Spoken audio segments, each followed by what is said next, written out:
I'm going to explain to you why I think we've got who the next OC should be characteristically wise all wrong. We're going to discuss that as the search for the Eagles' next offensive coordinator continues. Phillies rumors continue to be red hot. Sixers drop one last night. So much more trending in the AM. We are live taking your thoughts and opinions in 30 seconds.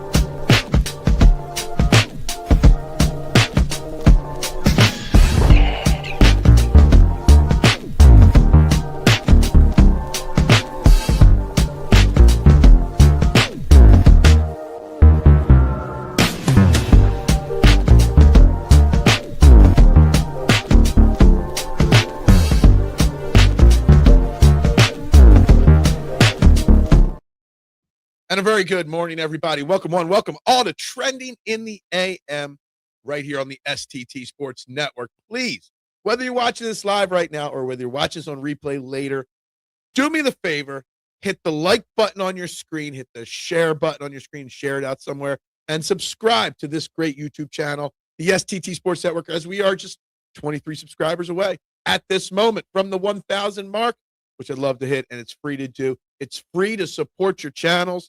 Free to support any local creator by making those clicks. I'd greatly, greatly appreciate it. And don't forget to drop your comments on everything we talk about, live or on replay. And if you're watching live, vote on our poll question of the day. What is your biggest wish for the Eagles' next OC? Options: great play caller, great game planner, being on the same page with Jalen Hurts, or something else. And I think there's a lot more to this than people realize. It's a little bit more complex of a daily poll question, but we're going to get into this throughout the show, and I'll keep updating on the poll as we go. I'm Phil Stiefel, guys, and we got lots on deck because I do want to talk about the characteristic traits we need to see in who the next offense coordinator is for the Philadelphia Eagles. And I think that we might have it a little bit wrong, and we'll get into the comments in a second. But I want to put a little thought process out there on what everybody should be looking for in the next OC. Everybody seems to want a play caller, an offensive coordinator that has called plays in the NFL.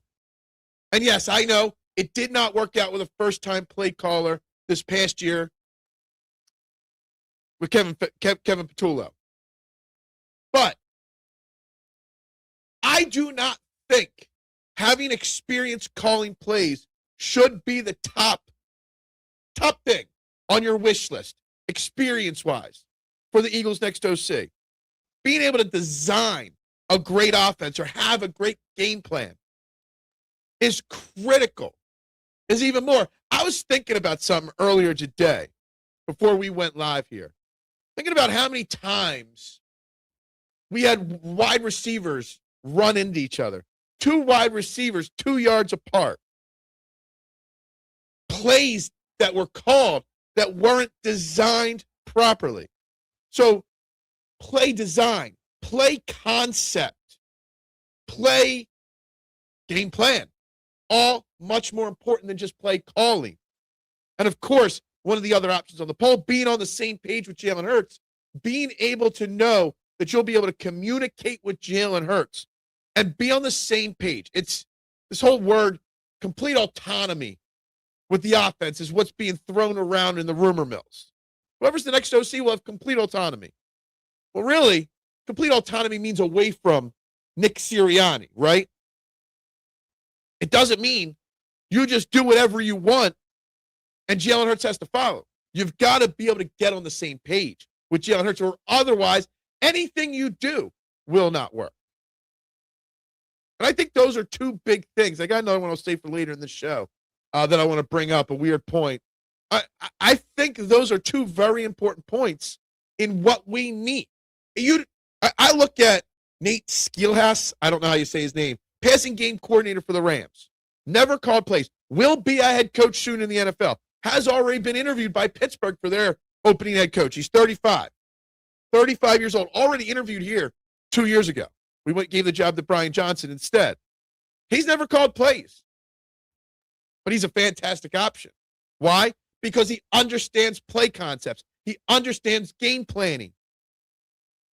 And as long as you have a good formula, as long as you have a good playbook of smart plays, the play calling happens naturally. First comment of the day, Duck. It's either Duck or Dooms every day. We need an OC that could do in-game play calling because Sirianni's not good at it. Sirianni is fine at game planning, has a good relationship with Hurts. See, I get that, and that's what everyone says. We need somebody that's called plays before. I'm just saying, I don't know if it's necessarily important. What's up, Robert? How you doing? And good morning to you as well, Duck. So it looks like McDaniels and Dable is rumored to be the top of the list. And look, Dable, see, there's two big things, and obviously everybody knows my opinion on Mike McDaniel. It's McDaniel, not McDaniels, by the way. Y'all call me out. It's McDaniel. Obviously, I don't like McDaniel. He's a weasel. He's a clown. He's a goofball. Him and his skinny sweatpants can go scratch. Whatever. Brian Dable, I like him. Could be here for more than a couple years. My other point with the OC, everybody is afraid of a McDaniel or a Stefanski or a Steelhouse. They all want Reich or Dable because those guys might be here for a long time. And we want this continuity with Hurts in the offense coordinator form, right? Why does it matter? Why can't we just be one and dones every year? As long as we're one and dones or because we're winning Super Bowls, who cares? Now, I'm not for McDaniel, but the number one argument against McDaniel is he would only be here for a year. I don't care about that anymore. I've realized the last 11 years, going back to Hurts' first year in college, he's had a different play caller every year of his football career. I mean, I guess going from senior year high school, even you could say that. You have to have continuity with Jalen Hurts as your quarterback is crazy because it hasn't stopped Jalen Hurts from being an uber successful quarterback and one of the most successful quarterbacks of the last decade. So I find that very overblown, theory right there. Morning to Big Al. How you doing today? Thank you, everything. I did a short 5-minute video last night on the channel. Thank you, Ranger Suarez. Ranger Suarez signs 5-year deal, $130 million to go to Boston, trading red Phillies pinstripes for red Boston pinstripes. Good for him. Boston's got a great rotation now. I'm glad we didn't give him a 5-year, $130 million deal. I will miss him. I'm thankful for his time. I think I'm more thankful for his time than most are. And it's a big loss to the locker room, Ranger Suarez. But it was the right decision. Harbaugh looks like going to be the Giants. It does look like John Harbaugh. All reports this morning is John Harbaugh should be signing with the New York Giants to be their next head coach. He will probably take Todd Monken with him, which is one of my, if not my top choice for Eagles OC. I want to ask a question. Are you scared as an Eagles fan of John Harbaugh going to the Giants? Everyone's worried about John Harbaugh going to the Giants and what that means for the NFC East and the Eagles and the Cowboys and Commanders and whatnot. He will instill discipline and some stability in that organization. But I'm not scared of Harbaugh in charge of the Giants right now. First off, what has John Harbaugh won, right? In the last decade. He wins games, but he's not successful. The Giants are run by the biggest bozo outside of Jerry Jones in the NFL. Two of their big three young players are coming off of really bad injuries, and Malik Neighbors and Cam Scatterbo, and while they're expected back, it's no sure thing. Jackson Dart is not a sure thing, even remotely close. In fact, he might regress even a little bit next year. They have a great defensive line. We'll see what it looks like next year. But John Harbaugh going to the Giants is not going to make the Giants go from a 3-4 win team to being a 10, 12, 14 win team overnight. Maybe they get up to 6 or 7 wins. But that's about it. Good morning, Elephant. Cowboys want to interview our pass game coordinator. Hope they land him because our pass game wasn't coordinated. They are interviewing Christian Parker our defensive backs coordinator. I don't know about passing game coordinator. Christian Parker interviewing with the Dallas Cowboys, or at least the request has been made. Been talking about this for a while. We are going to lose Christian Parker, Clint Hurt, Bradley, the linebackers coach, one or two or all three of them to DC jobs this year. And rightfully so. Those guys deserve opportunities to be DCs. I would be shocked if Jerry Jones hired him, because Jerry Jones does not make smart decisions. And hiring Christian Parker would be a smart decision. And he's not going to do that because Jerry Jones is an idiot. We know that. Plays called at the right time is the biggest thing. Feel for the game. One play should build off the next. And to me, that isn't just strictly play calling experience. That's great game planning and great concept planning and great knowledge. So I don't need somebody necessarily that has called plays, but who it is should have come from a place that had a great offensive system in place, a successful play system that they can learn from or take from. Huge day for the NFC East, maybe. If you get Dable, it's back to the top, or Roman will be good too. I like both of them. I like Todd Monken, but he'll probably go with Harbaugh to the Giants. But yeah, I don't care if they want a head coach job. I want who will make this team better. Obviously, a new OC every year isn't the problem. And that's the thing. Everyone makes it out that a new OC every year is such an issue for Jalen Hurts. But it's not been. He's got 2 Super Bowls. He's played in national championship games. He's been in the playoffs every year of his life, even in college. It doesn't seem to affect him. So I think we need play calling and a ones and dones are overrated talking points in the next OC. Dable has a history with Sirianni, has a history with Jalen Hurts. He's got a history with a lot of guys. NFC East, massive shift in power. No shift in power, honestly. Don't think McDaniel doesn't get a job after 1 year. And you know, there's the rumors that he's interested in some of the top OC spots, like us or Detroit. And that makes sense because the majority of the head coaching opportunities suck, right? There's very few opportunities that are worth your time as the head coach right now. So is it worth $5 million to be a head coach, or $3 on a bad team, or $3 million to be the top paid OC on a good team, coach a great team, have a chance at a Super Bowl immediately, have less pressure for a year or two? I don't think McDaniels is my choice because of his personality. But it makes sense why he might consider an OC job so that maybe next offseason there's better jobs available. Thankful for Ranger, but at $26 million you can fly kite. Look, it's not the $26 million that bothers me with Ranger Suarez. I would have easily given Ranger Suarez $26 million to come here and play on 1 year. It's the fact that he's 30, his body is breaking down already. A 5-year deal, he's not going to be anywhere close to what he is now in 5 years. We always talk about the back end of 10 and 12-year contracts, how bad players will look.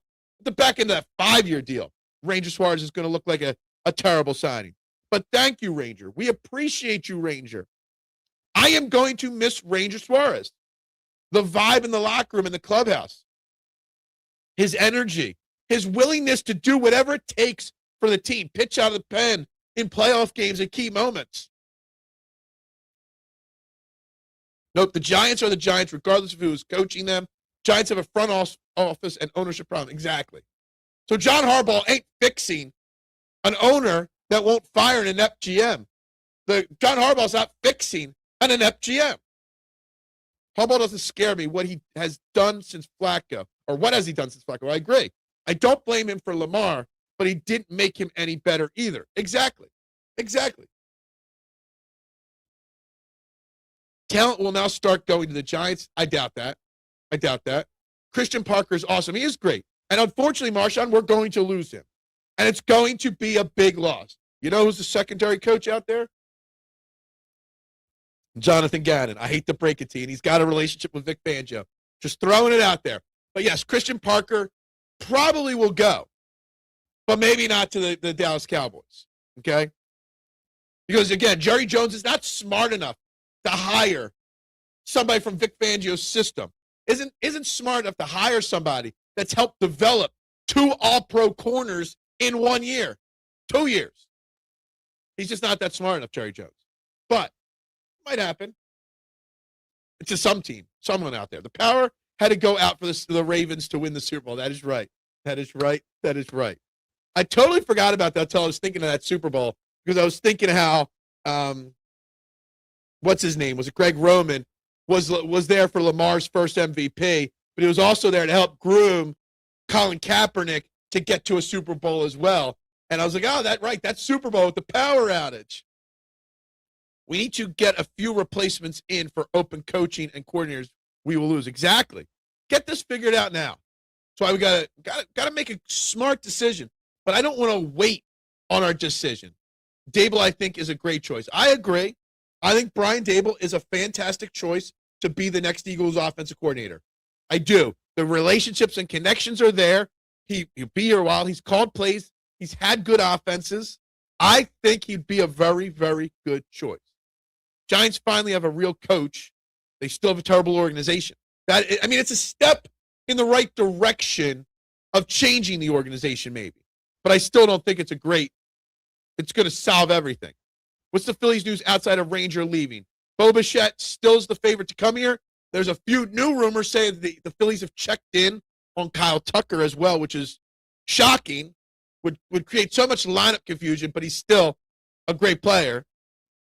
I would say the Phillies are going to sign somebody pretty big, most likely Bichette, in the next 24 hours. I really, really do. Supposedly he's the passing game coordinator and DB. So he does both. I didn't know that. That's interesting. Did not know that. Phil, make note in your book. Today is the power shift if Hurts refuses to run. We already have 2 left-handed pitchies and pitching coach that can handle them. Yeah, look, I'm not sad that Ranger Suarez is gone. Not at all. I would like to know what your favorite moments are from Ranger Suarez. Getting that last out to save that game, to get us to the World Series. Huge moment. I'm thankful for him. It was the right decision to let him walk, though. There'd be too much coke this morning. I don't think so. Giants' needs is for Flacco to come in the next time Dart cracks his skull. That dude may last about 4 or 5 more years tops. Yeah. I think he did actually file for retirement. I thought I read that. I thought I read that he filed for retirement. Maybe it was somebody else I was reading. Bichette, we need you. Please sign today. You want Bichette, or do you want him to sign for the Phillies or the Pirates? Your logo on the screen is a Steelers logo. So you're obviously a Pittsburgh Steelers fan. I got to know whether you're rooting for the Phillies to sign Bichette or not there. Dabo was Josh Allen's coach. He was. That worked out pretty good there, right? If Sirianni craps the bed, Dable can be interim head coach. Yeah, I don't know if I want that. I don't know if I want Brian Dable as a head coach. Although I think Brian Dable, while I did a terrible job with the Giants, some of that was on Daniel Jones, who I know Daniel Jones went and did well with the Colts, but kind of leveled off a little bit before he got hurt. I don't know if I want Dable to be the head coach. I'm perfectly fine with Sirianni. Ranger brings back memories of catching a Claws game with Sixto, Ranger, JoJo Romero, and Bailey Falter as the staff. That is a staff. Sixto Sanchez still hasn't developed in anything, hence why trading prospects is okay. Ranger Suarez, obviously the best of them. JoJo Romero, don't think much came in. Bailey Falter, I know he's still floating around out there. Dable is so much better a coach than Nick. I disagree with that. What's up, AK? How you doing this morning? We're talking, conceptually speaking, what's most important, experience-wise, or knowledge-wise, or connection-wise for the next Eagles OC. And also discussing, again, why I strongly believe that it's not necessary that the next OC be around for more than 1 year. Because it hasn't affected Jalen Hurts yet. Why would it start now? That's what we're talking. Please vote on the poll question, guys. What is the biggest wish? Right now, play caller experience is 45%. Same page with Jalen Hurts, 27%. Other 18%. Great game planner. My choice is only at 9% right now. I never wanted to part with Romero, but I also can't argue with getting Mundo for the bench. Edmundo's a big part of the bench on this team, obviously, and will be, unless I've heard his name bouncing in rumors now, trade rumors. Good morning, Adam. How you doing today? Hope you are well this beautiful Thursday morning. It's going to get cold here in the Delaware Valley over the next couple of days. Make sure you guys are bundled up and ready to rock and roll. We've only got 8 likes on the video, even though there's 16, 17 of you watching. Make sure you hit the like button, guys, if you have not. Anyone wanting Dable over Sirianni's head coach has lost their minds. Well, I don't think anybody said they want him. What they said is if Sirianni failed and you had Dable as your OC, he could fill in an interim fashion. That's all they said. You have an option. Like, you couldn't fire Nick Sirianni and promote Kevin Patullo interimly. You could in theory, but I agree. I don't want Dable anywhere near the head coach's headset. Let him call plays. Let him work with Jalen Hurts. That I am fine with. Being on the same page with Jalen Hurts is another one that I think is so much more important, bigger, than having play calling experience for the next OC. Because as I said in the cold open, there's all this talk that you need to have, whoever the next OC is, to have total autonomy over the offense. And everyone says that. But Nick Sirianni has nothing to do with it. Well, Nick Sirianni still had something to do with Kellen Moore's offense, right? He just left Kellen Moore alone on game day. Also, total autonomy means that you don't care what anybody has to say. It's your way or the highway, right? Don't you want to know what Jalen Hurts has to say? Don't you want to be on the same page with your quarterback? So saying total autonomy sounds like you want to say a smart word. Total autonomy is very dictatorship. That's not what I want. I want my next offensive coordinator to be on the same page with the quarterback. Hey, this is what I want to do. What do you want to do? Let's mold them together. Hey, head coach, we're talking about this. What do you think? You've got a great offensive mind. How can we make this perfect? Total autonomy is such a bad choice of words when describing what the next OC should be. Dable with Eagles, all-pro roster, absolutely. Well, yeah. Romero has turned himself into a good reliever. Yeah, he has. Dable is the truth. He's the answer. Rick is talking. No, he's not. He's right on. Really wonder if TJ Pagnotti would actually be a good choice, but the fans wouldn't go for it. To be the next OC? I mean, he's got experience in Philly. He worked under Jeff Stoutland. Now he'd be Stoutland's boss. Yeah, I don't know. What's the highest level of coaching he's ever done, job-wise? Pluck him back here. I don't know. Sirianni done anything to make anybody question being the head coach? Because all I've noticed about Sirianni is the fact that the dude just wins, bottom line. Exactly, just like Jalen Hurts just wins. Why would anybody question Jalen Hurts, right? Just saying. Just saying. It's the same thing right there. Look, I don't know about TJ.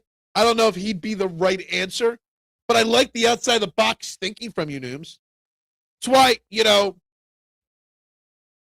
Dable's my choice. Roman's my choice. Monken's my choice, right? The experience there, that's my choice.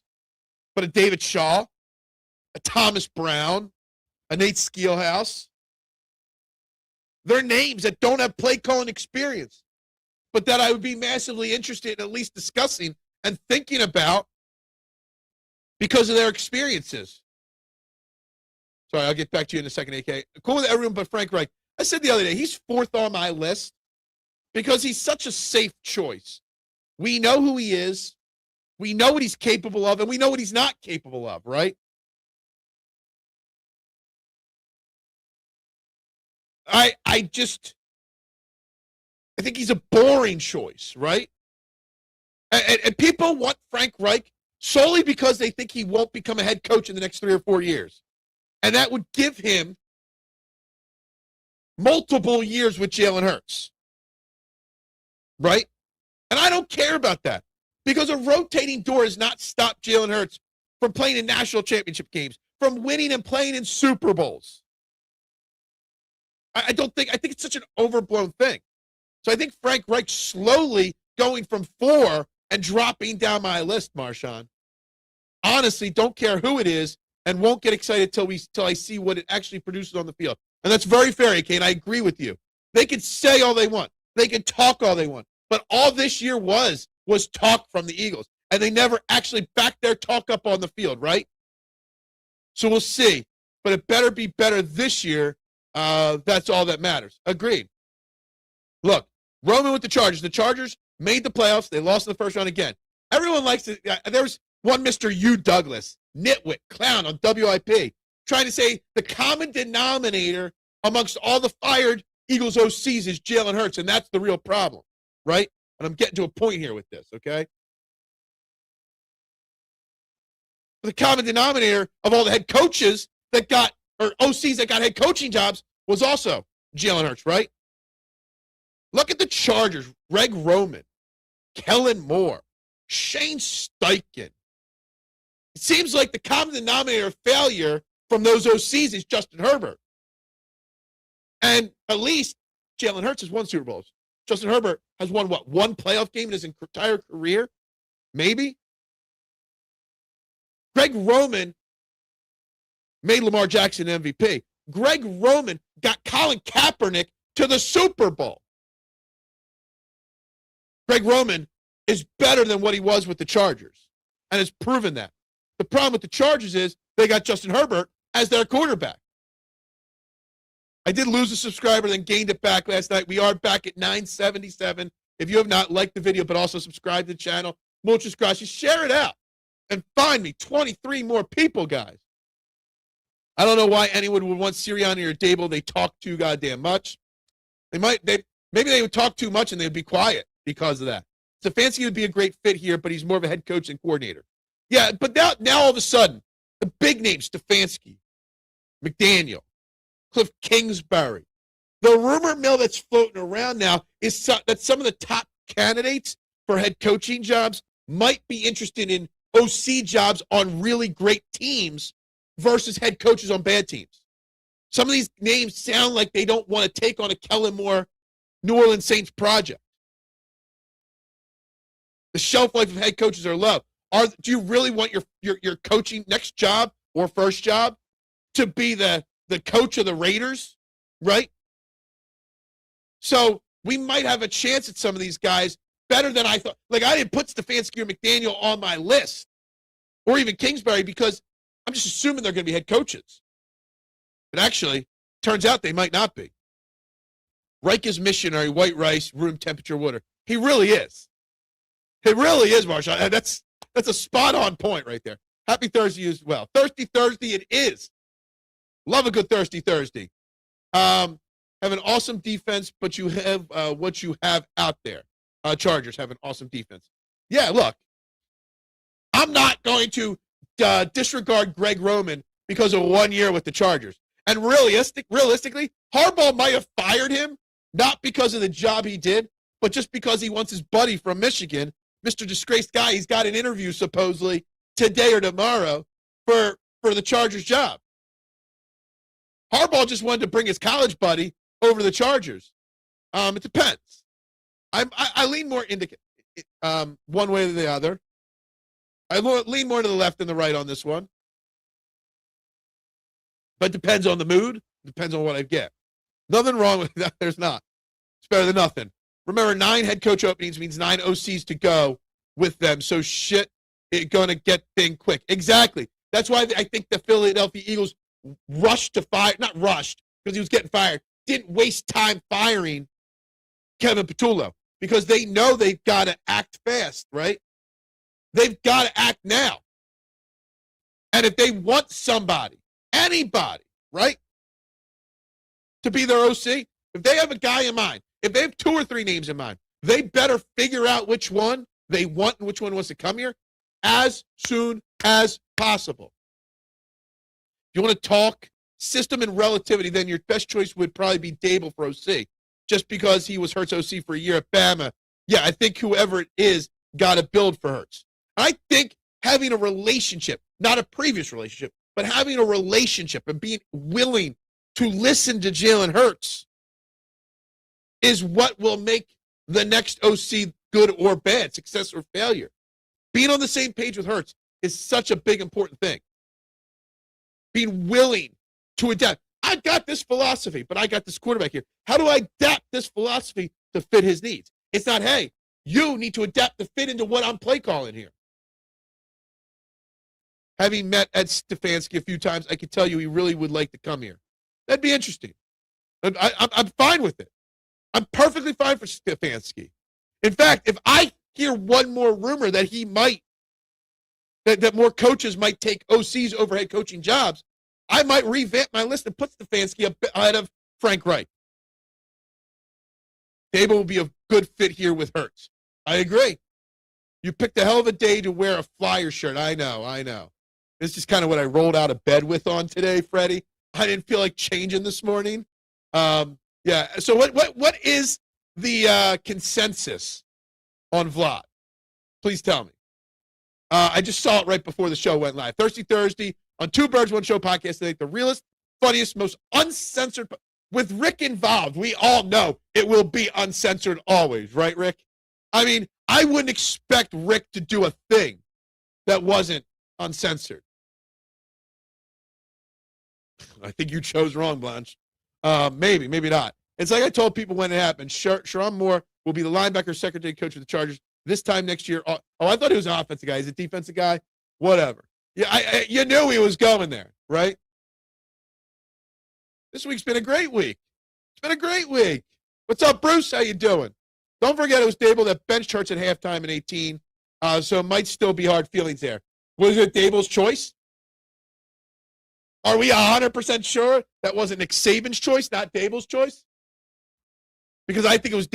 I'm sure that Nick Saban had a lot of influence on that decision. But maybe. I don't remember the exact way that game flow went. Maybe he deserved to be benched. Maybe he did. I don't remember how the game was playing in that situation. But look, it's obviously a very attractive job opening, right? You're either going to get fired after 1 year and move on, or you're going to win a Super Bowl, right? Or go to a Super Bowl. You got uber amounts of talent on this team. I think some of these higher-end names might be interested. All right. Real quickly here, guys. Again, make sure you like, subscribe, share. You're watching Trending in the AM right here on the STT Sports Network. Surprise. Breaking news. Didn't promote this. We got a special guest joining us to tackle this topic and some Phillies topics real quick. Join me on the I Have No Sponsor hotline, my main man, Ryan Rothstein. How you doing this morning, my man? I'm good, man. Can you hear me on this crappy mic I have or no? Absolutely. Loud and clear, my main man. Wow. Love it. I love it, dude. Sometimes the cheapest stuff works the best. Just saying. Hey, whatever makes you feel better. Okay, if you say so. Yeah. I mean, my whole setup down here outside the laptop cost me like $2. So, that's what I like. All right. So let's get into it. Obviously, I want to talk the Phillies with you, but obviously the big news trending right now is the offensive coordinator position is open with the Eagles. I don't think you'll find anyone that will argue it wasn't the right decision to move on from Kevin Patullo. But I think that the fans and media members alike have the wrong order of what's most important in the next OC. Everybody wants a play caller with experience and someone that's going to be here for years. I don't think either are necessary. I think conceptually is what's more important. Designing plays, designing a game plan, wide receivers not running into each other. What's the most important aspect of the next offense coordinator, in your opinion? Just not be Kevin Patullo. No, I mean, listen. No, it's a good question, honestly, and I disagree with. I don't know if you're on this. It doesn't seem like you're on this, but you brought this up that a lot of fans want a guy that's going to be here a long time. Listen, I get it. This is Jalen Hurts' 11th different OC in 11 years, 5 in 5 years for the Eagles. It's nuts. It's nuts, and it's something that, outside of the past month or so, especially like nationally, it doesn't get talked about enough. When people want to criticize Jalen Hurts, it never gets discussed, the fact that he's had to deal and endure all of that. But I digress. Like, for me, I'll ask you this. If the Eagles end up getting another Super Bowl next year, would you take that? Right? Like, we all would take that. And I bring that up because I don't need a qualifier being, okay, the next OC has to be here for the next 6 years. Listen, if the Birds are able to bring us another Super Bowl next year, and it's because we have a great OC, and then he gets poached as a head coach. Like I'll take that. That's my like. I'll take another championship and have the whole offense turn around if the OC has to leave again next year or the year after. I don't give a damn, right? Jalen Hurts, sorry, right? But like for me, what I'm looking for is I don't want to say an elderly statesman, but a guy that's sort of a head coach-ish, like a Vic Fangio-ish. And if he's not that type of guy, I want a Kellen Moore type of a guy. Like you look at Kellen Moore, he had extreme success with Dallas in that same role for multiple years. So, I sort of a broad stroke of the paintbrush I just gave, but that's my overall thought on it. So based off of your thought process, you don't have to give me every single name. Obviously, there's a lot of names floating around. If you were Howie Roseman today, and we were just talking right before you joined, that there's 9 head coach openings. I mean, 8 once the Giants settle with Harbaugh later today. There's going to be a lot of offensive coordinator jobs that need to be filled. If you were Howie Roseman, you were making a decision today to get the job done, who would be your number 1 or number 2 choice on this list? Well, you say Howie Roseman. Is it Howie Roseman or is it Nick Sirianni? But I hope a lot of fans want it to be Howie Roseman. I hope Nick Sirianni has plenty of input in this, and I hope Jalen Hurts has input in it too. But it's going to be Howie Roseman's final call. You bring up a good point. It should be Jalen Hurts. Jalen Hurts should be involved. I don't think he will be, but well, I mean, I'm running a poll question on YouTube right now of what is the biggest value that you want: play calling experience, the game planning, or being on the same page, being able to be on the same page with Jalen Hurts. And it's losing the poll right now. And I'm shocked that people don't want Jalen Hurts and the next OC to be able to be on the same page and have input on who the next OC is. I think it's kind of crazy. Yeah. Well, what's leading? Was it play calling or what is it? Play calling is obviously leading, which I think is slightly overrated in my opinion.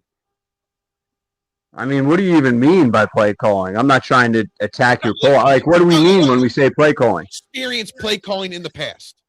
Okay. Like they want somebody like I look at it like I look at a name like he probably won't be the guy. I don't know if I'm saying it right. Nate Scheelhaus. Never called plays before.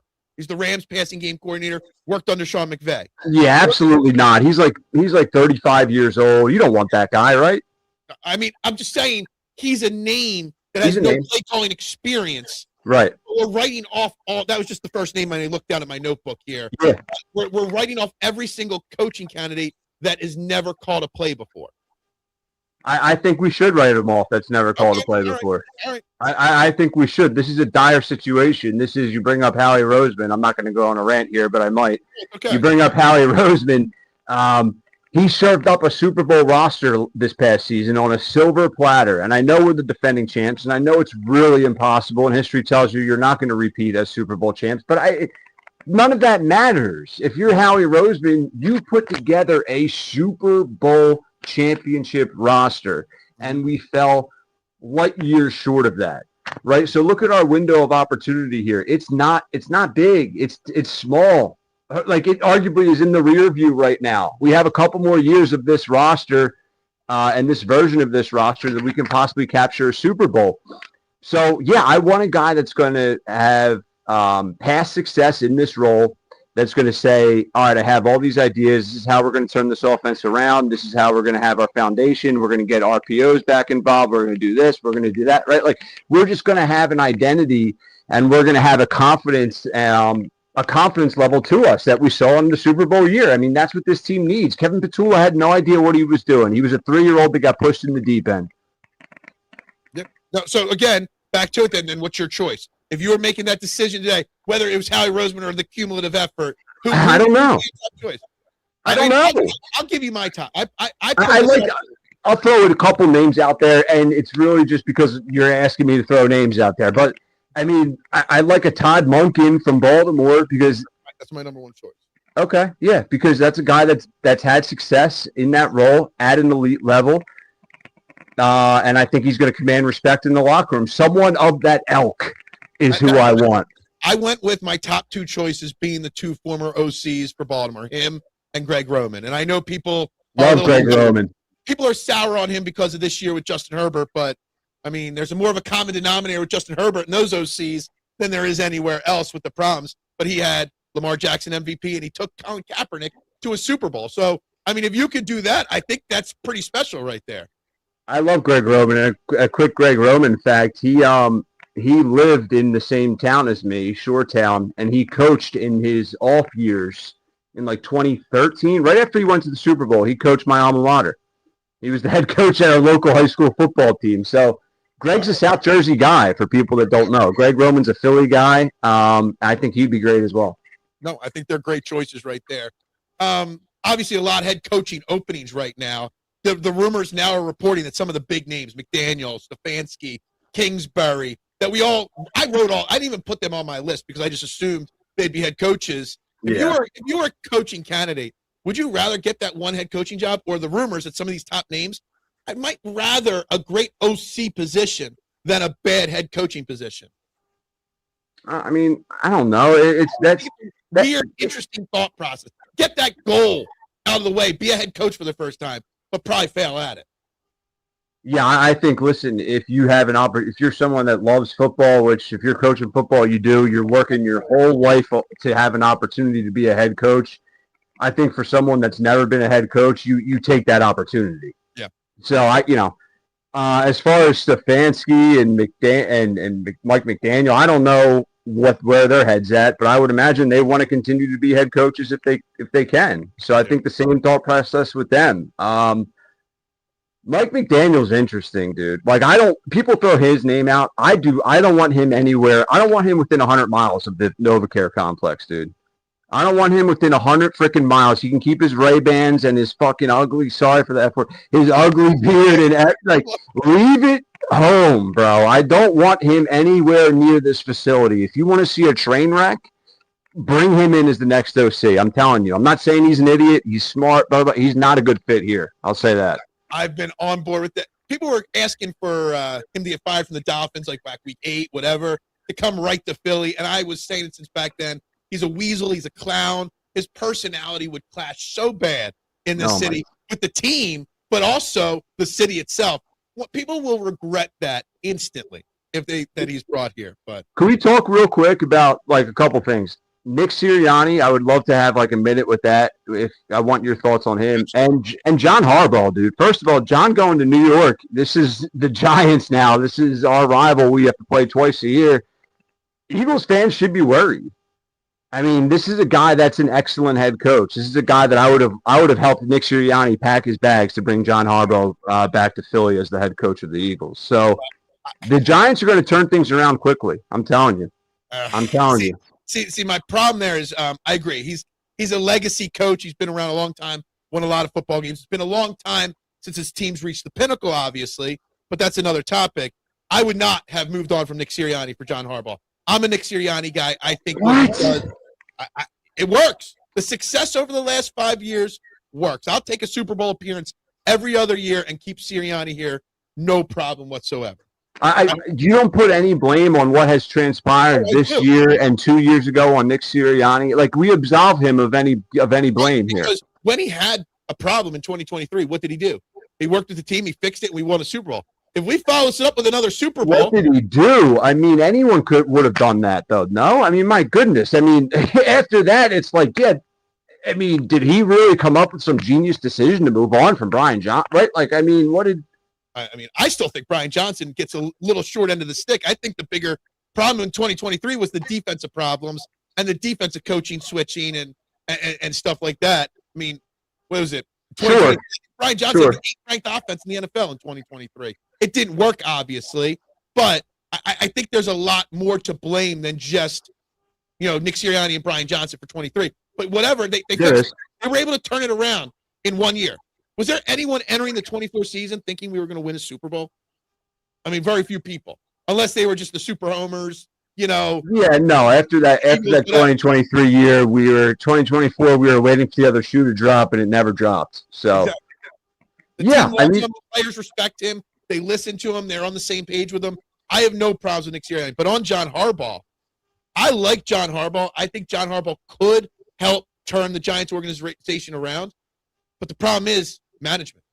That GM is the biggest train wreck there. You've got young talent in Scadaboo. You got young talent in Neighbors and maybe Jackson Dart. I'm not as sold as others on Jackson Dart long term. Harbaugh's a great coach to help, mentor him. But I don't know, with that GM in place and the owner allowing that GM to stay in place, whether John Harbaugh can turn that team around very quickly. I agree. I would imagine, and this is just a massive assumption by me, that John Harbaugh is going to get in there, and within a year or two, if him and the GM are not on the same page, John's going to go to the owner and be like, listen, man, this guy's an idiot. I mean, here's X, Y, and Z of what we need to do with the roster. I would imagine John Harbaugh would do that. But you're right. I think it is a fair point. The Giants are certainly light years away from the Eagles. Mm-hmm. But John Harbaugh, that hire, it does scare me. And I think it should scare some Eagles fans. Not like immediately, but given his track record, I think that's a franchise that's going to get turned around. I do. All right, we're talking to Ryan Rothstein here on the I Have No Sponsor hotline, guys. Phillies, obviously, the rumor mill has been red hot. We are what? They said February 11th is first pitchers and catchers. It's right around the corner. Loads of Bo Bichette rumors. I heard one or two little clicks while I was floating around yesterday that maybe even Kyle Tucker has been checked in on. What's going on with the Phillies? Where do you think this Bo Bichette, JT Realmuto, and everything else with this Phillies offense, where do you think it'll end up in the next 3 weeks when we head on down to Clearwater? It seems like Bo Bichette's almost like a done deal, doesn't it? I mean, it feels that way, which is just nuts. That I mean, what have we become, dude? What have we become? It's not a bad thing. I never even put him on my free agent list when I did my top list for the Phillies. There was no world possibility that we'd be talking about this in January. Is he the answer? First of all, I'm going to miss Ranger to death. I knew Ranger Suarez was not coming back, most likely, but now that it's official, I'm sad. I don't know, dude. Like, first of all, you have to move Alec Boehm. Yeah. I don't know how that's going to work. I imagine we'll figure that out, but I don't know. Is Bo Bichette the answer? Right? I think that's the question. Let's just play the assume game for a second. And let's say Bo Bichette has announced that he's coming to Philly. I mean, is he the answer? Or all of a sudden we're saying now we're the team to beat in the NL? Like, I don't know how much that changes things. For me, Bryce Harper needs to be Bryce Harper, which he was not last year. Mm-hmm. I mean, I love that he's wearing a hoodie. That's great. Awesome, dude. Love it. But can you actually produce at an elite level again? I think that's the biggest question, followed by a series of others. But I think it's a good move, right? I mean, of course, bring him in. If you can bring him in, if you don't mind writing another blank check for $500 billion, do it, right? The thing is, though, and, Bo Bichette, everyone says you lose Boehm, and that seems like the obvious choice right there. But Bo Bichette can't stop JT Realmuto from signing here, right? Because if you just sign Bo Bichette, you lose JT and Boehm and don't have a real option behind JT Realmuto, and you're going into the season with Marchand as your starter. Does Bo Bichette minus Boehm and JT really make this lineup that much better? Because to me, I see the bottom half of this lineup really, really weak after Bo Bichette if you lose both those other two guys. You're looking at Marchand, Crawford, Stott, Marsh, and Garcia, who I'm not as high on as others. That's a really weak bottom, 5 of your lineup right there. Yeah, it's not ideal, but what's more important, the bottom or the top half of the lineup, right? I think JT is, for me, it's about, I was talking about this the other day with a couple of friends, JT Realmuto. A buddy asked me my thoughts on JT, and I was like, his value is with the pitching staff. And I think you have to ask the starters and the pitching staff about JT's role, because his offensive bat is just not there anymore. You're getting random streaks of it where he looks good for 2 weeks, a week, a series, But JT's a 6, 7, or 8 hole hitter right now in his career. He's not someone that I think we can legitimately rely on. And I think if we poll the audience and Phillies fans, what's the biggest issue of this offense right now? It's a bat. It's a bat right behind Bryce Harper. So, yeah, I would take that trade. I would take that trade-off. Would you? I sort of. See, I like to think big picture or differently. Could you trade Stott maybe and keep Boehm? You know what I mean? And find a way around that. Move Boehm to first. We got Freddie was just put up a comment here. He's move Harper back to the outfield. Move Boehm to first. Bichette to third. And maybe you move him from Stott in that situation. No, stop it, Fred. Fred, stop it. We're playing. We're moving. We're rearranging the chairs in the Titanic now. Come on, man. Can't do it. I kind of feel like you're rearranging the chairs again with Bo Bichette for JT and Boehm. And I would do it because I have put my flag in the ground that we need a change. And getting rid of JT and Bohm would be that change. I think it might make us less good in the short term, but to figure it out. No, I don't know, man. You just said it. You're being a hypocrite. I'm calling you out. Okay. Everybody. Do you want change or not? Do you want change or not? I do want change. And you know what? I will accept the change is what I'm saying. Do I know it'll make our lineup better? I don't know, but I do want the change. I think it will. I hear you. I'm teasing you when I say, yeah, it's going to make us better, is it not? Yeah. In theory, it makes us better. I was willing to move on from Kyle Schwarber even. You know what I mean? Like, anything was on the table for me. Like, I want to change. Change needed to happen. And up until this point, there was no change happening. So, you know what? If this brings change, a different vibe, a different look to the lineup, I'm fine with it. You know what I mean? Yeah. And plus, I agree with you, by the way. But when we say that, it's scary sometimes because I want change. They need change. But you don't want to make change for the sake of making a change. And I don't think this is that.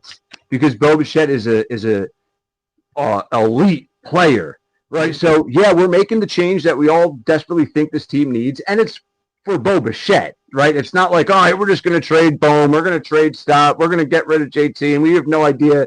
You know what I mean? So I think that's the positive. Yeah. Okay. Obviously, the rumor I saw yesterday, I've just been assuming JT Realmuto hasn't signed here because he wanted more years. He wanted more than a 2-year offer. The reports from John Heyman and some others circulating yesterday was the Phillies actually have a 3-year offer on the table for JT that he has not signed. What do you think's going on with JT? Do you think they're waiting on JT or JT's waiting on them to make a Bichette decision? Could it actually be the opposite way that the Phillies say, here's a deal, but we got to see if we get Bo, because we can't afford you? Yeah, I don't know. I don't know if they're trying to do JT a solid and say, like, we're going to trade you, but we're going to give you the contract first. Like, we're going to give you the security of, we're going to give you the 3 years, we're going to give you some money. I don't know. I don't know. But does JT deserve to be, has he done enough here for this organization where it's like the Phillies should cater to him in a sense? I don't know. I don't think so. If he's holding up a deal or something, then we'll see. But I don't think the Phillies organization, my point is, like, they shouldn't cater to him or anything like that. I mean, do whatever you can. Yeah, I would hope the organization caters to the fans and finds a way that John Middleton can bring in a Bichette and keep JT Realmuto. And because, like, in a perfect world, it would be great. Again, we're almost wrapping it up here with Ryan here. I did want to come back, go full circle here. You said when we first kicked off, you said thank you to Ranger Suarez. Obviously, Ranger Suarez signed 5-year deal with the Red Sox yesterday, and I'm not mad that we didn't do it. We didn't need to give Ranger Suarez a 5-year, $130 million deal. I think the Red Sox in 3 years might regret that. But I do think more Phillies fans like you. I did a short video last night just purposely, just saying thank you to Ranger Suarez. I don't think Phillies fans appreciate how important Ranger Suarez has been to the city, to this organization, to the locker room over the last. He's been with the organization in the bigs for 8 years now. And he's been so critical to our success over the last 4 or 5 years. And we're going to miss the person, Ranger Suarez, in the city. For sure. Yeah, perfectly said. I think he's underappreciated, and that doesn't mean he's not appreciated, but he's I think he's one of the all-time great Phillies in the history of this organization. You look at what he was able to do for this team. And just he's a competitor, dude. I love the guy. He's the definition of toughness and exactly what we look for as Philly sports fans, man. I mean, the year that he came out of the pen and closed the game to get us to the series, and he was an excellent starter, and he's an excellent fielder at that position. I mean, he was just doing whatever it took, and he's just a gamer, man. So everybody remembers him closing out the game in the World Series, but the round before that in the NLCS, he had a huge relief appearance as well. So he came out of the bullpen twice that year in the playoffs. Started 3 games, came out of the bullpen 2 years. We don't get that World Series run without Ranger Suarez right there. Best utility pitcher in baseball. I mean, you never thought of somebody being a utility pitcher, but that's a really great way to phrase what Ranger was. Dude, when he's healthy, I think he's one of the biggest assets you can have come October. Well, he's not always healthy. That's the that's the problem. But recently that's been the problem. Yeah, absolutely. Big picture, Bo Bichette or not Bo Bichette, where are you vibe-wise with this Philadelphia Phillies team 3 weeks before the season? Same as I am in the sense where, it's a good team. We'll see what it looks like in October. Yeah, that's essentially where I'm at. I'm almost bored for the start of the season, A little bit. Yeah, I mean, I think we're in the same boat, but I think we do have to remind ourselves to be appreciative and grateful of a team that, listen, it's still in contention to come out of the NL. Right. So it's like we've had a lot of crappy years here in Philly as Phillies fans. And, that can happen again at any moment. Right. So it's like, it's frustrating. Yeah. I feel like it's like a wake me up in October type of situation now with this team a little bit. Bo Bichette would certainly change things. I think that would get the excitement going big time for opening day. And we'll see how that first month goes. But yeah, there's a lot of questions with this team. It's frustrating. I'll end this with this. What do you think? I'm going to apply to be a marketing manager for Cure Auto Insurance, because once Bo Bichette signs here, there's going to be a Cure Auto Insurance that Bo knows Cure Auto Insurance. And I think that's a perfect next commercial. And I think I should get a job based off of that idea. Yeah, man. Yeah, for sure. I'll support you. Those awkward, horrible Cure Auto commercials. Yeah. I love them. I think they're so bad. They're so bad, they're so good at the same time. Anyway, what do you got on tap? You got any content coming out this week? Obviously, I'll share your YouTube page out for everybody. You don't have to do anything, man. No, I appreciate you, man, and I know you're pumping out some content on YouTube. And once in a while. You're a TV star on WB in the mornings occasionally, Yeah, no big deal. No big deal. Now, at Wise Rye, that's it. Just follow me at Wise Rye. And I parting word, by the way. Yeah. On my way out, at one point, I got to come back on and we have to debate Daryl Morey and the Sixers, because I know you hate Daryl Morey, but this team looks pretty good, man. I'm just going to say that.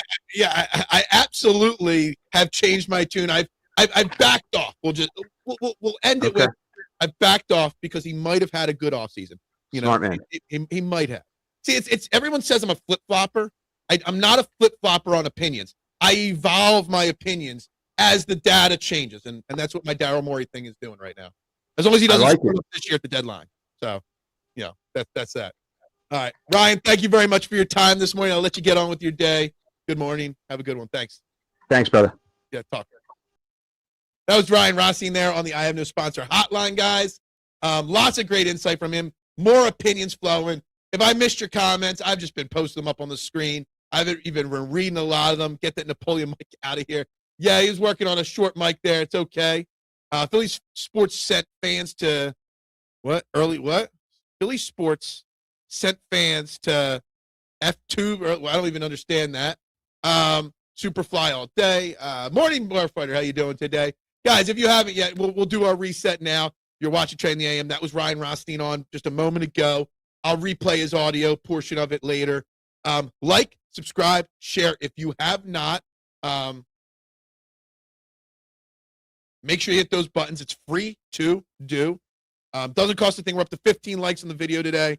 No new subscribers yet, but yeah. Continually trained and tuned data mining model. Yeah. Look, I update my model for golf. The Sony Open kicks off at 12:10 this morning in Hawaii, in Honolulu. I fine-tune my model every week for golf. I fine-tune my model every day for my opinions on sports. I think Vrabel would be the perfect choice. He's worked with Jalen before. Vrabel. You mean Dable. Dable. Vrabel is the coach of the Patriots. I think you mean Dable there. But, yeah, I get it. The poll question at this point, we're 24 votes in. What is your biggest wish for the Eagles' next OC? Great play calling experience, 42%. Great game planner, 12%. Same page with Jalen Hurts, up to 25%. Other, 21%. Keep voting, keep liking, keep sharing. We are talking Eagles and the goals. We're talking Phillies, the loss of Ranger Suarez, and the thanks to him, Bo Bichette rumors, JT Realmuto rumors, Kyle Tucker rumors. Is there a chance? Maybe. Very interesting topics there. Obviously, I'm wearing a Flyer shirt. Did not know about Vlad getting hurt when I decided to wear this on the show today. So update me. I asked Freddie. I never got the update, or I missed it while Ryan was in the chat. Was there an injury last night? I saw someone post that the Flyers in trouble, depending on how long he misses, and that Briere doesn't have an option to replace him. Yeah, the Giants' old coach, Dable. I get it. Dude was yelling at my dad used to into that mic. Those little mics, I got some of them back here. They're meant for like on the road, like you put them on your shirt and you put one and you in a coach's face to record them. They pick up audio really strong because they're meant for reporters in the field. I've got one of those sets. They're really, really strong, the mics, obviously. But it's all good. We're no professionals here. We're still not at 1,000 subscribers. How can we be professional and worry about mic settings here? Breakfast Club or 16 Candles? Neither. I guess Breakfast Club over those two, though. But neither, in my opinion. I think I saw. I couldn't ask the Godfather question. We asked that of him in the past. That's probably like the third time Ryan's been on the show as a guest. Monday, we'll have Sean Bernard to talk Sixers. Sixers trade deadline. So keep an eye out for that. Sixers-wise, last night, Dominic Barlow went down. Not sure if it was serious or not, but the Sixers got smoked last night by the Cavaliers. It's another 2 or 3 of the last couple games. The Sixers have been ice cold shooting the ball. And that is something that they really got to break out of really soon. 28% last night from 3. Paul George had a good first half and then fell apart. At least on the bright side, last night you were able to give Maxey and Embiid a few less minutes on the court. But Maxey had a terrible night again last night. And that happens with Tyrese Maxey. He goes into these little shooting slumps. It's not uncommon. I like the Mac. Stick yourself, Tony. What? Phil said F. John Hughes. What? I did not. I didn't say F to anybody. I think Ryan dropped an F-bomb in there. I forget who he was talking about. But anyway, there's so many rumors floating around in Philly sports right now. Back to what Ryan said. Ryan said that he was worried about John Harbaugh to the Giants. Again, I'm sticking to my point on this one. He didn't flip me on this one. John Harbaugh to the Giants doesn't scare me. Now, as Ryan followed it up, that, if he complains enough, maybe in a year or two they fire the GM. Then you go find another GM, and then you start rebuilding again. So it might be 3 or 4 years till John Harbaugh, in theory, has that Giants team playing good football again. And 3 or 4 years, the Eagles' window might be closed by then. So I have no problem with it. I'm not worried about John Harbaugh with the Giants. Details about Vlad's injury are mum right now, which is very classic of hockey. That's going to sting if he misses real time. Guess we see how much Coley, the goalie, has developed with the Phantoms. Did it look serious? Because that scares me. Yeah. It's dude, that's like Parcells to the Jets. It's still the Jets. Exactly. Just because it's what do we all say about Kevin Patullo? We gave him a Lamborghini, but he doesn't have a driver's license or know how to drive a car, right? Well, you're giving Giants the Lamborghini. But the Giants forgot to sign the contract, to sign the title. There's some Lamborghini reference there with Harbaugh going to the Giants, similar to how Patullo had the Eagles offense. Phrase it the right way for me. With Howie here, the windows don't close. That is true, Rick. That is totally agreeable. I totally understand that. I just meant maybe not the window closes. In 3-4 years, this incarnation of Hurts, Saquon, Sirianni, Barkley, this era might close in 4 years. Maybe. I mean, it won't be over, but the championship window might be closed in 4 years. I don't know. We'll see. But I wouldn't. The Eagles will never rebuild. They might have to take a year to retool. But even retooling years, 2021, we still went to the playoffs. Why I find NBA stupid is because its main focus is on threes. When a time goes cold in that regard, the team continues it. A loss happens. Yeah, in some regards, I don't mind shooters shooting when they're cold. The only way to get out of a shooting slump is to keep shooting. See the ball go through the hoop a couple times. But on the flip side, in the course of a game, at some point you got to make a decision and try something else. Absolutely agree with that. Needs to come up immediately if Vod has to go on IR. Who? Jarnson? Is that how you say it? Jarnson? I can't see if that's an RN or an M. Jarnson or Jamson? Can't see that, but yeah. Another minor league goalie for the Flyers. I agree. Never heard of that Ryan guy. Ryan Rothstein, he's a good guy, man. Used to be on the radio regularly. He does some work on his own. He does some freelance work. He's on PHL 17 all the time in the morning. Really good guy. Adam, I'll send you a link to his YouTube page or his social media accounts after the show. Good guy to follow. Been around the block. I've worked with him. He's worked with me a few times. Harbaugh going to regret going to New York. That franchise is a dumpster fire. I agree. I mean, they'll give him. We're like Pete Carroll got 1 year and was done with the Raiders.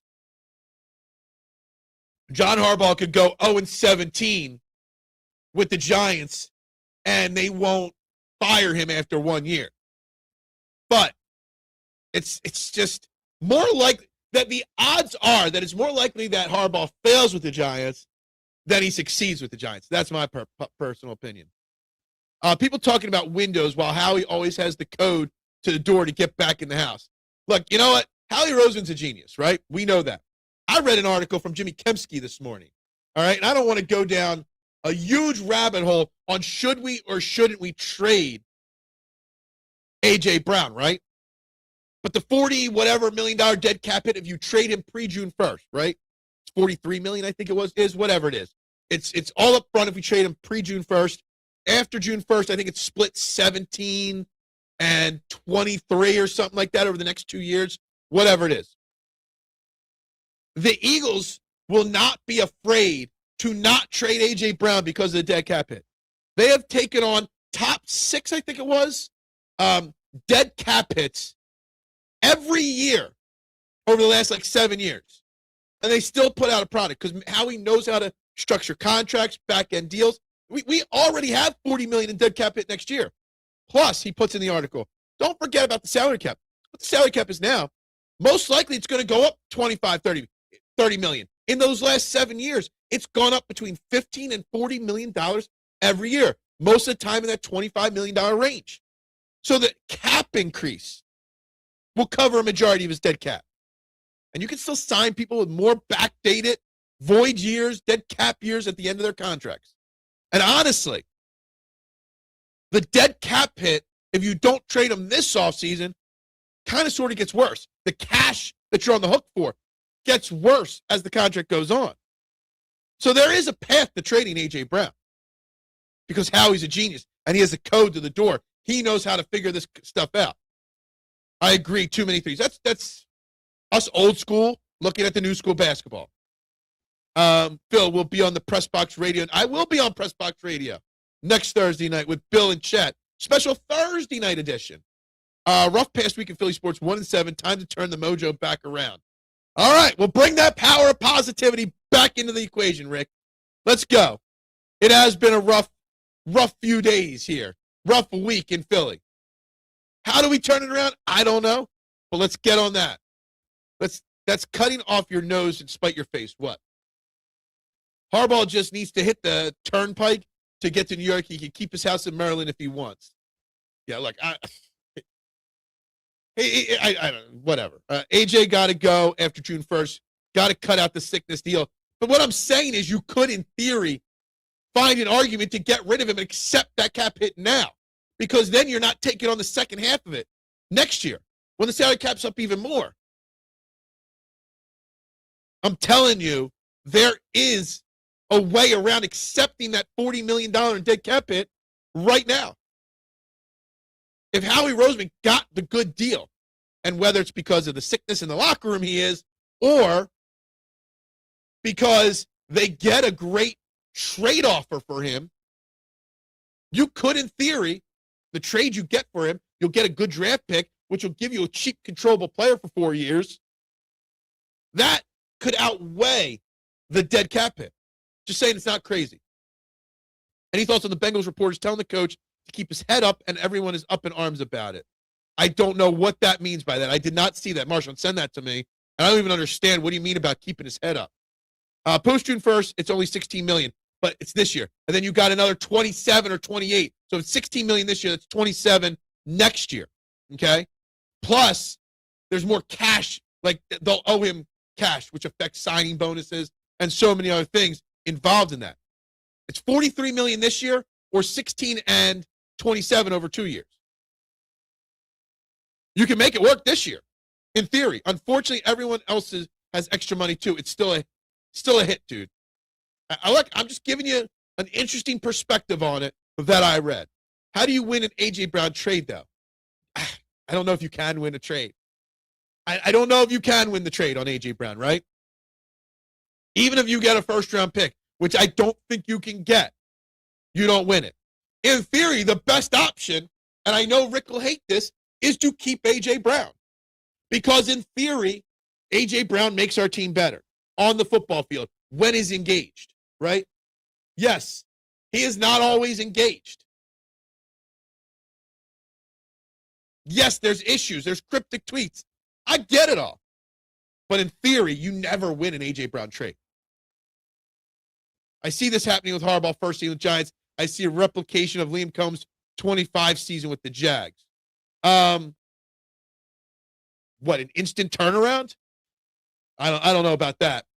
You got a lot of young pieces with the Giants. I'm not sure Jackson Dart progresses. In fact, he probably regresses. We don't know when Cam Scatterboo is going to be back or how he's going to be back. Malik Neighbors coming off a career or season-ending knee injury.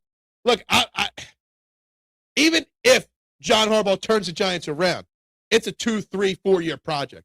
My podcast tonight, 2 birds, 1 show, will be great positive mojo. I hope so. How'd that work out for Tennessee again? Not well at all. They got what? What did we give them, the 16th or the 18th pick?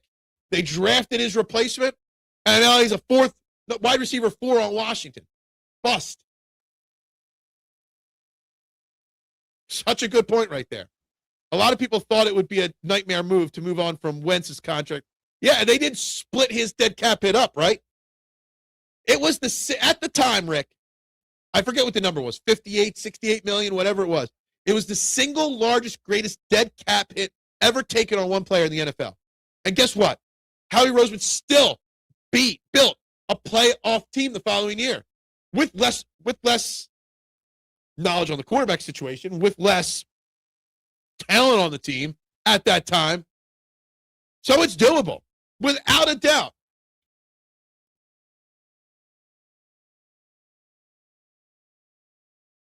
I want to dive deeper into that Wentz part of it right there later on. The black female reporter encouraged the Jags coach at the postgame presser instead of asking a question. Other media people said it's not her job to do that. Oh, I thought you said Bengals in your original post. Yeah, you put Bengals in the original post. I did see the Jaguars coach get hyped up by the reporter. I'm a big fan, she said. Always been a fan of this team. It's an honor to work covering this team. Hold your head high. She gave like this good, like little emotional pep. It sounded like his mom pepping him up, and I get it. I think it was sweet what she said, and it was nice. I think it should have been said maybe in a private, like a one-on-one interview, maybe not at a press conference.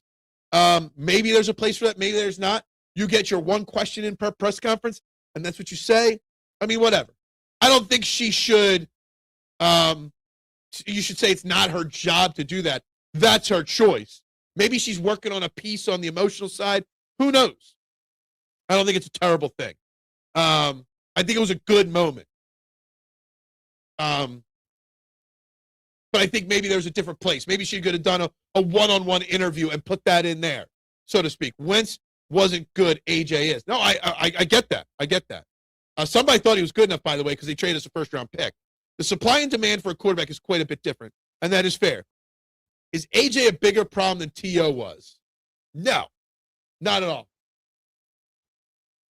But also, on the flip side, I think a lot of us had the T.O. situation wrong because we got rid of him and things got worse. While he was the problem, while he was similar to A.J. Brown in the drama department, we might have gotten it wrong, which means we might be getting the A.J. Brown thing wrong. Keeping AJ is like staying in a toxic relationship because you're scared to change. I don't know if it's scared to change. Toxic relationship because it's staying in a toxic relationship pardon the children here, but because the sex is really good. And you just can't let go of it. The power of the P, right, Rick? We won't clip that one out. Remember, we ain't Tennessee, ain't we got Howie. We do got Howie. And that is true. Instant turnaround, and they are drafting high. I just don't know, Jonathan. I'm not sure. You've got a GM that's a nitwit clown idiot. You got an owner that allows a nitwit clown idiot to stay in his job, which he's clearly failing at. I don't know. Media people get limited time with the team at the presser, and they questioned her qualifications. People like Shady and Jameel Hill have been very critical of this lady. Well, you know what? First off, LaShawn McCoy just loves to hear his own voice. And Jameel Hill, is she even a thing anymore? Like, she's been canceled and fired from so many networks. I didn't even know she was still around. Couldn't tell you who she works for. So you know what? They could go scratch their asses, all right? I don't care what they have to say. I think it was a wholesome moment. Again, maybe not the perfect place. But if she's got limited access and she wanted to get that point across, that's her thing there. That's fine. I have no problem with it. People were itching to get rid of Carson Wentz. He was piss awful by that point. Apples and oranges. Good morning, Mitchie Pooh. What's up? Let's go. Sony Open. I got after the show. Got to make sure no withdrawals have happened down in Hawaii. Can't wait. Nico Echeverria. I think he's winning this event. That's the bet. That's the bet of the day. Go bet everybody Nico Echeverria to win the Sony Open today. If you need a betting link, I got links to DraftKings and Fanatics Sportsbook in the bio. You can sign up, get a free promo thing with it. I think a second for AJ would be an L. In my opinion, if you went out and traded A.J. Brown right now, okay, I think the best you would do is get a back-end second-round pick.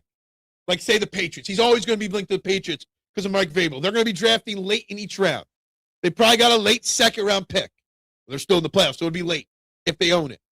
That's what you're getting. Maybe a bad team will give you their front-end third-round pick, but that's it. It was supposed to be a wholesome moment, but here we are. Look, I'm fine with it. It was her question, though. She can do whatever she wants with her time. That's my opinion. I agree. I mean, I would probably choose my time differently. I would try to request a one-on-one 3-minute, interview to air on whatever network or newspaper she works for. But if that's what she wanted to do, that's what she gets to do. And it's a sweet question. It sounded very wholesome. I don't hate it. I don't hate her for it. And you know what? Shady, love you. One of the greatest Eagles of all time. Jameel Hill, you suck, but you both can go kick rocks. It's the end of the season. Everyone asked the obvious question, so she using it. Yeah, look. Yeah, exactly. If she wanted, hardcore answers, all the other reporters are asking hardcore questions, right? You get all the information from them. Wentz really went for a first. I mean, looking back on it, it's got to be one of the most lopsided trades in our favor in history, right?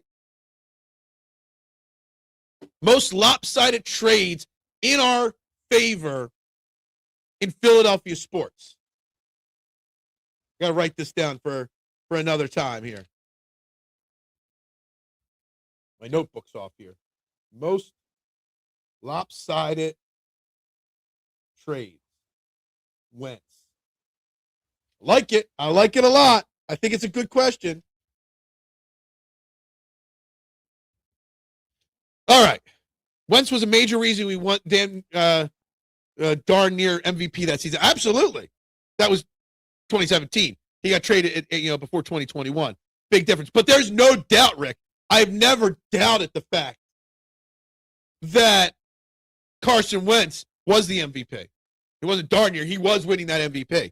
No doubt without his MVP play, we don't get to the point to have a chance at the Super Bowl. There's no doubt. T.O.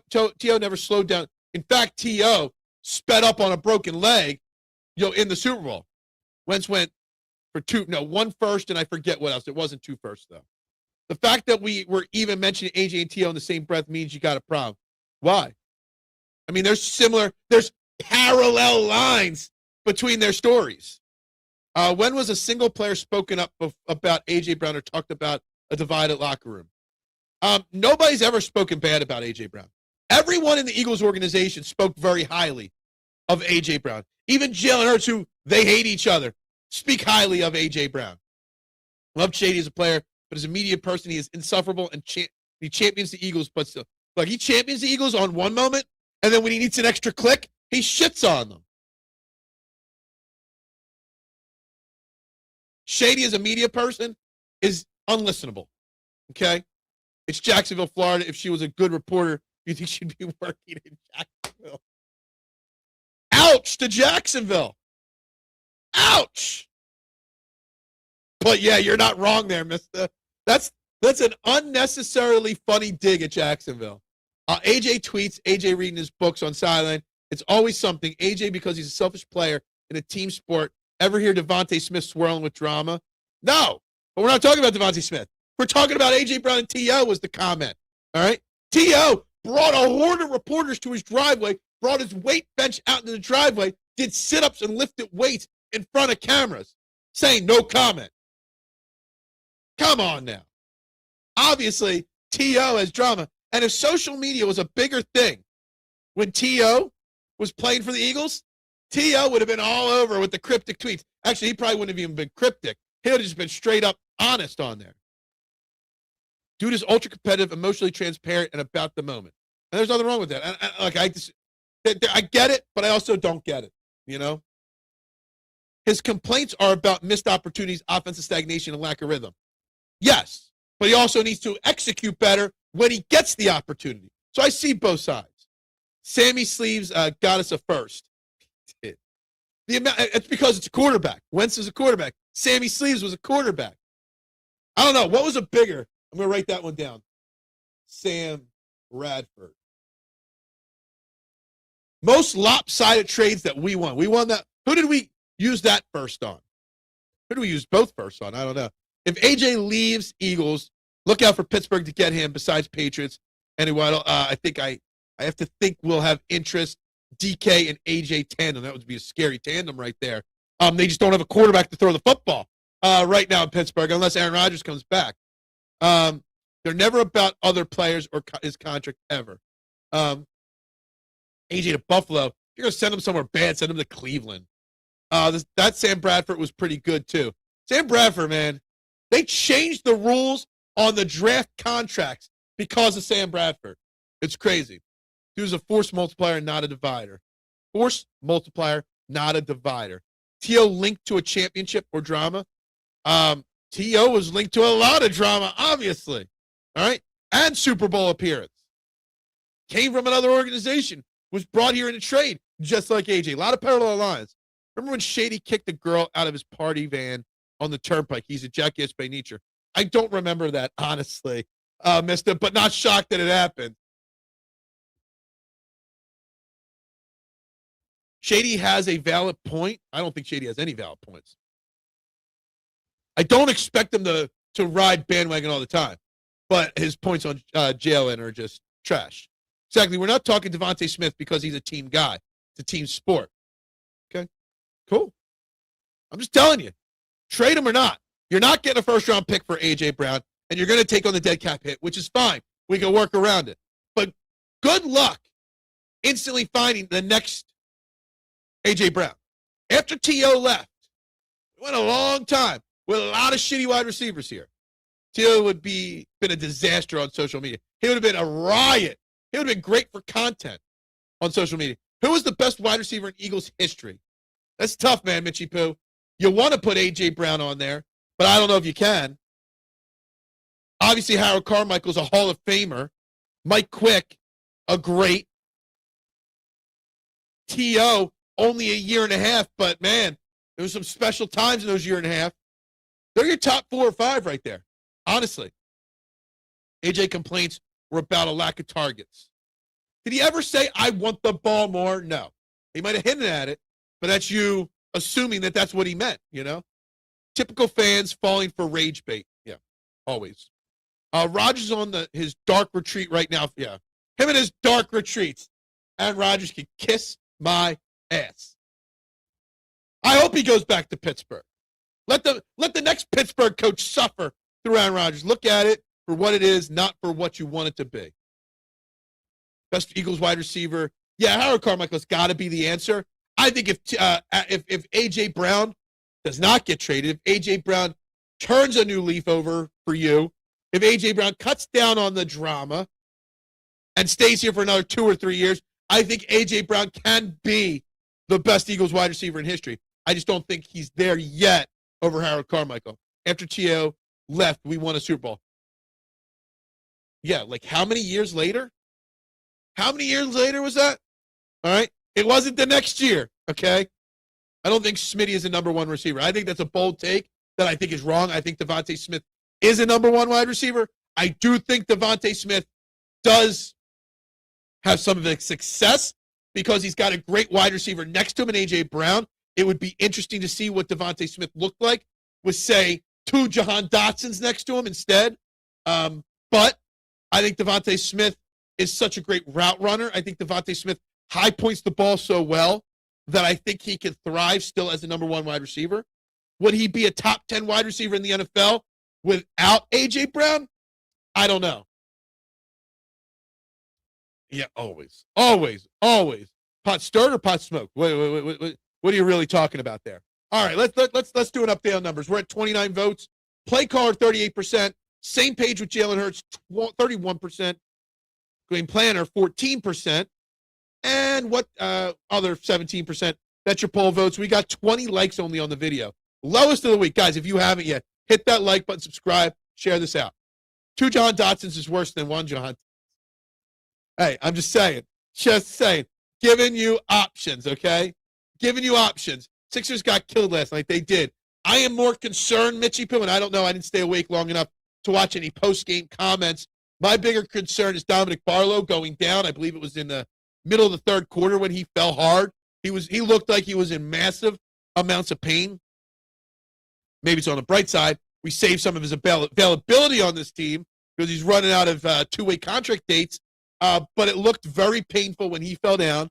Dominic Barlow's energy and hustle and doing the dirty work that he has done for this team this year would be a big loss on this team if he missed significant time. Dominic Barlow would be a big, big loss for this team. Parking AJ at the boundary is idiocracy, and he knew it. Yes. AJ Brown told Sirianni that he ain't no bitch, and don't be cussing at me, but he didn't want any smoke when Big Dom grabbed him. Nobody wants any Big Dom smoke, okay? A.J. Brown's major contributions for San Fran was the reason we won. Okay? Look, I get it. I understand what you're saying. And I even know there's some truth to what you're saying. But I'm giving the whole picture here and multiple options and multiple outcomes of the situation. All right? And I still think, in theory, a part of me wants to say that you're better off keeping him than letting him go. I think AJ will be better with a new OC. That is also something right there. Will the next OC, whoever it may be, Greg Roman, Brian Dable, Mike McDaniel, will AJ Brown all of a sudden be like, oh, well, you know, we've got a real good offense here. Things will change. Remember one thing about AJ. All the drama, this year was not new with the drama with AJ Brown, right? Even despite all the drama last year, the book drama last year, right? AJ Brown was still voted by his peers as a captain of this team. So while we see drama, they don't necessarily see that. Sirianni got in AJ's face because Bichette. Yeah, I agree. I know what Sirianni said, but I agree it was a passionate, fiery moment. And I don't think AJ hates the Sirianni passion. They're both passionate, emotional guys. I really do. I honestly don't think AJ's pissed at what Sirianni yelled at him in his face for. Maybe in the moment he fired back, but I don't think AJ Brown's pissed at Sirianni for that. I really don't. I honestly think it probably deep down inside appreciates Sirianni not holding back on him. Turning your best wide receiver into a coverage survivor instead of a coverage dictator is an easy way to piss off. Exactly. I don't want my wide receivers not to have an ego, right? Elite wide receivers always have egos. Frank Reich or whatever it is. I don't care. I'm just saying in theory. You just said it, Phil. AJ's drama every year. And yet they still vote him a captain. What does that say about AJ Brown's reputation in the locker room? Which is all that matters. If we think he's a bad egg, means jack shit. It's do the players think he's a bad egg. And they obviously don't, okay? If AJ wanted the ball, then why didn't he catch the passes? Look, I get it. I get it. And it's a big part of why we lost. No doubt about it. No doubt about it. I don't know. Those connected guys, they don't fight clean, all right? Adam is right, and you're right. I get it. He might not get voted captain again. But if he's here, can we say this, Rick? Can you agree to this? If he does not get traded, if he's on this team next year, and he's voted a captain, will you admit that maybe we overblow the drama a little bit and that the team actually respects and loves A.J. Brown and like to follow him? Will you admit that maybe our thought process here is wrong if he does get voted captain next year? I don't know if you're going to get in somebody's face. You probably shouldn't hide behind a body. I don't think you hid behind a bodyguard. Big Dom stepped in so it didn't get worse, okay? Oh, that's right. AJ is a captain. AJ is a captain. What did Tony Soprano tell Ralph Cifaretto about the Jackie Jr. situation? Well, you're a captain. You got to make these kind of decisions. You got to do this. I forget what the line was that he used. I think it fits in here really well. When Tony finally made Ralph a captain. 26 likes now. That's what we want. We want 26, 36, 46 likes. We need new subscribers. We need this shared out. Nick hid behind Big Dom. Big Dom stepped in. I don't think he hid. AJ captain one time won't happen again. Dude is clinically insane. I'm just saying, will you admit you're wrong? Who you calling a bitch? You get injured jumping off a cop car too. Does he? AJ complained about usage, not targets. Football literate people know exactly what he meant. Yes. He never said, I want the ball more. He never said, throw me the ball more. You could just laugh at it a little bit. You get so angry when someone makes a joke about you. He definitely hid behind Big Dom, and then when AJ was walking away, he started yelling at him again. If you watch the video, Big Dom steps in, okay? Big difference. He might be happy to be here if he likes the new OC and have a different attitude. Exactly. And again, the Eagles are better off with A.J. Brown than without him. Okay? Nick Sirianni is not an elite head coach. He gets carried by his coordinators. He got carried really far by his coordinator this year. Elite head coach. What makes you an elite head coach, Mitchie Poo? What? What makes you elite? Your team winning football games, winning your division, getting to the playoffs, getting to the Super Bowl, and winning Super Bowls. How many head coaches in the NFL have been to 2 Super Bowls in the last 3 years? I'll wait. The list is pretty short. We'll stretch it out 5 years. How many coaches have gotten to 2 Super Bowls in the last 5 years and won one? Or even not won one? Who's lost 2 Super Bowls in the last 5 years? I'll wait. Nick Sirianni is an elite head coach because what makes a great head coach is winning. And Nick Sirianni's teams win. I know you're just an antagonist all the time. Mostly as DC. I mean, he wasn't the DC in 2022, was he? Vic Fangio? 2022, we got to the Super Bowl with Shane Steichen and Jonathan Gannon. Big Dom stepped in fear of Nick's safety. Okay, but he still stepped in. Nick didn't back off. Shit. I bet you Nick wouldn't cuss at me if I was on the team. I'm a tough guy. Nick Sirianni cusses a lot. Nice shit. He just passed away a couple weeks ago. Hurts should be replaced by Oh, my God. That's not being an antagonist. That's not being different. That's just being an idiot, okay? He's probably elite at doing laundry. Right. Sirianni is good, not elite. I think he's great. He relies on his talent, too. I mean, because, there's a lot of Super Bowl champion head coaches that have no talent on their roster. Yeah, or maybe he isn't. Yeah, who knows? You seem fake tough to me. Anyway, wow, we blew past it. We're 5 minutes past the 90-minute mark of the show. You guys got overtime without me even knowing you were getting overtime. Again, shout out to Ryan Rothstein for his appearance today. Appreciate him very much for coming on. If you call yourself tough, then you ain't. Cool. I've seen his face on YouTube, so I know he's not fake. Check his show out tonight. You all should go spam his show tonight. 2 birds, 1 show. Go spam his show. All right? Go spam his show and drop your comments in his show tonight. All right? Go tell him that Tanner McKee sucks 100 times in his chat tonight. Another great, let's go. Yeah, let's keep the building. Keep the momentum going here, okay? You see, we can't have a normal conversation without getting, exactly. It's perfectly possible.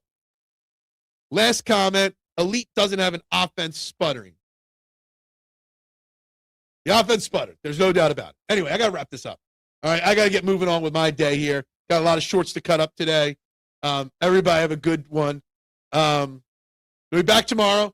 More content. Maybe we got Phillies breaking news tomorrow to break down. Who knows? I hope everybody does. Spam your chat tonight. Everybody have a great day. We'll be back at 8 a.m. tomorrow. No doubt about it. Guys, like, share, subscribe. Talk tomorrow. Go Birds, still and always and forever. Bubbles up.